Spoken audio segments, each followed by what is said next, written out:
नमस्कार, श्री स्वामी समर्थ जान्हवी रेसिपीमध्ये आपलं स्वागत आहे।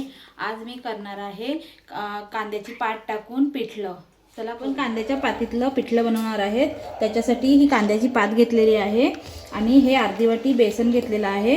हा मिरचीचा ठेचा करून घेतलेला आहे ठेचून, आणि हे कढीपत्ता आहे, ही कोथिंबीर घेतलेली आहे, एक कांदा घेतलेला आहे लहान कापून, 7-8 पाकळ्या लसणाच्या ठेचून घेतलेल्या आहेत। त्याच्यासाठी आपल्याला मीठ लागेल चवीसाठी, राई घेतलेली आहे, जिरं घेतलेलं आहे, हळद घेतलेली आहे, लाल तिखट आणि गरम मसाला। आता आपण ह्याच्यामध्ये पिठलं बनवूया। आपलं आता तेल तापलेलं आहे। आता आपण ह्याच्यामध्ये 1.5 चमचा राई घालूया,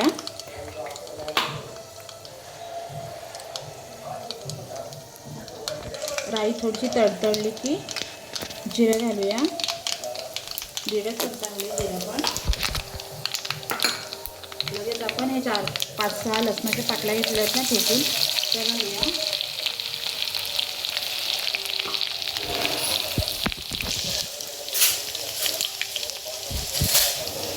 आता आपण हे असं चांगलं परतून घेतलेलं आहे। आता आपण हा कढीपत्ता कांदा घालून घेऊया त्याच्यामध्ये।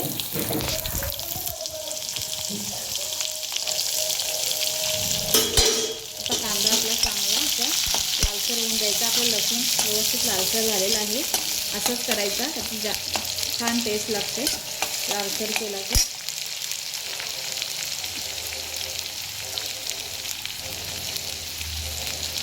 आता आपण हा मिरचीचा ठेचा करून घेतलेला आहे तो घालूया। मिरची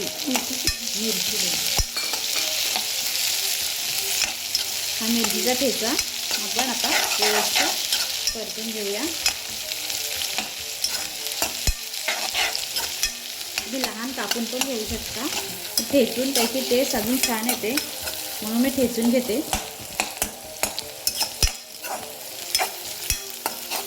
आपले व्हिडिओ एवढे दिवशी येत नाही कारण की थोडा मोबाईलचा इश्यू आहे, त्याच्यामुळे येत नाही आणि नेटवर्कचा पण। आता आपण ह्याच्यामध्ये हे मीठ घालूया चवीपुरतं।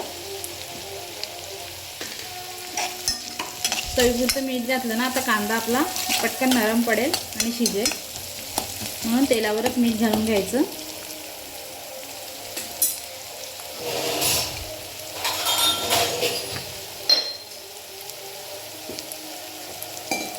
आता आपण ह्याच्यामध्ये हळद घालून घेऊया 1 चमचा, आणि ते पण व्यवस्थित मिक्स करून घेऊया हळद। आणि आपण पिठल्यामध्ये मसाला नाही घालत, पण ह्या कांदापातीच्या पिठल्यामध्ये थोडासा अर्धा चमचा मसाला लाल तिखट घालून घ्यायचं, त्याच्याने टेस्ट छान येते। अजून थोडंसंच घालायचं।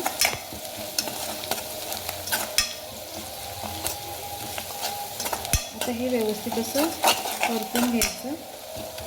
मसाला आपला व्यवस्थित परतला ना तर छान होतो।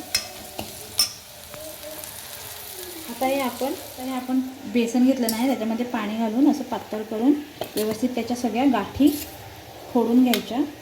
हे बघा, अशा हाताने नाही, चमच्याने नाही फुटलं तर अशा हाताने पूर्ण त्या व्यवस्थित आपल्याशा फोडून घ्यायच्या।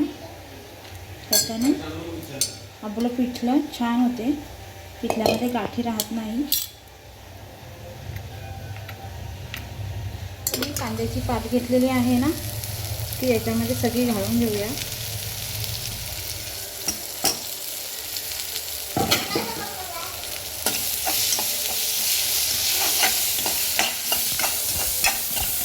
बघा, मी सगळी कांद्याची पात व्यवस्थित अशी मस्त घालून घेतलेली आहे, आणि सुगंध या मसाला एवढा छान सुटलेला आहे ना, पूर्ण घरात असं सुटलेला सुगंध आहे।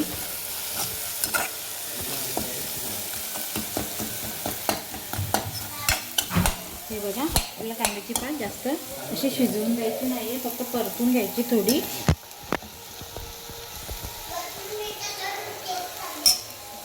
थोडासा गॅस आपण मीडियम ठेवूया। आता आपण हे बेसन पातळ करून घेतलेलं आहे ना, ते असं ह्याच्यामध्ये घालून घेऊया।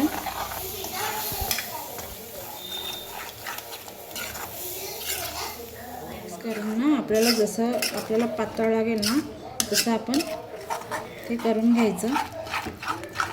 त्यामध्ये मी थोडंसं पाणी घालते. त्याच्यामध्ये आपण पाणी घालून घेऊया. काहीकांना पिठलं जाड आवडते, आमच्याकडे पातळ लागते थोडं. तुम्हाला आवडेल तसं ठेवा.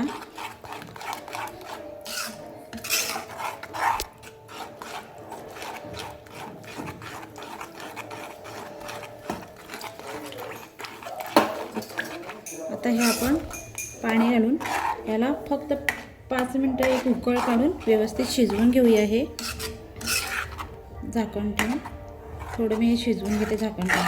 हे बघा आपलं पिठलं झालेलं आहे मस्त.